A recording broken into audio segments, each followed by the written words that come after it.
भारत के सभी राज्यों की खबर SNS न्यूज चैनल पर, खबर जो आपको रखे सबसे आगे। नमस्कार, मैं विशाल पटेल। खबर SNS टीवी में एक बार फिर से आपका स्वागत है।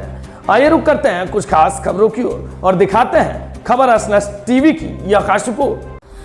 बीजेपी नेता द्वारा क्षत्रिय समाज के अपमान के मुद्दे पर करनी सेना के अध्यक्ष राज शेखावत अहमदाबाद पहुंच रहे थे और उन्हें अहमदाबाद एयरपोर्ट पर ही हिरासत में ले लिया गया। इस मुद्दे पर आम आदमी पार्टी के गुजरात प्रदेश अध्यक्ष ईसुदान भाई गढ़वी की प्रतिक्रिया आई सामने।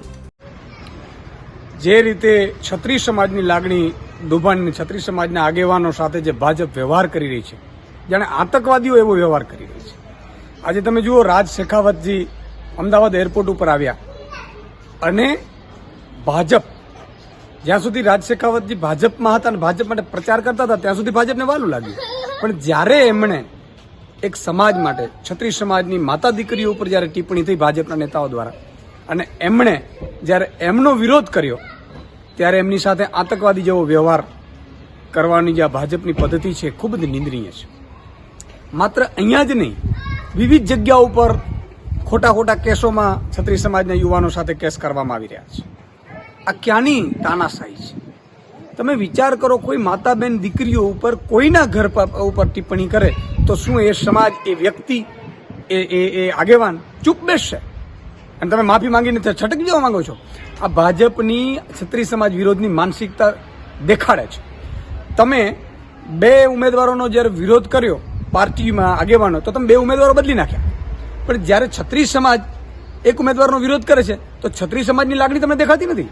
15 કરોડ ક્ષત્રિયો છે, ક્ષત્રિય આગેવાનો છે અને એમના ઇતિહાસ તપાસજો।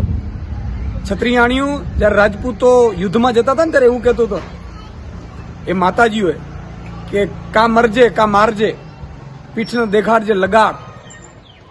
આ ક્ષત્રિયાણીઓ છે અને પાછે જોહાર કરતી હતી માતાજી, અને એમની વિરુદ્ધ ટિપ્પણી થઈને ભાજપના પેટનું પાણી નથી હાલતું અને બચાવવા માટે નીકળ્યા છો। શરમ આવી જોઈએ। તમારી પોલીસ મુન્દ્રા પોર્ટ ઉપર 21,000 કરોડનો ડ્રગ્સ પકડાયું, એ ડ્રગ્સનો આરોપી પોલીસ જાપ્તામાંથી ફરાર થઈ ગયો। એ તો તમે રોકી નથી શક્યા, એ પકડી નથી શક્યા। એ ડ્રગ્સનો મુખ્ય આરોપી કોણ છે પકડી નથી શક્યા, અને તમે ક્ષત્રિય સમાજના આગેવાનોને જે રીતે જાણે આતંકવાદીઓ એવી રીતે વ્યવહાર કરો છો, ખૂબ જ નિંદનીય છે। અને આનો બદલો તમને આ લોકસભાની ચૂંટણીમાં ક્ષત્રિય સમાજની સર્વ ગુજરાતીઓ દેખાડશે। જય હિન્દ, જય ભારત।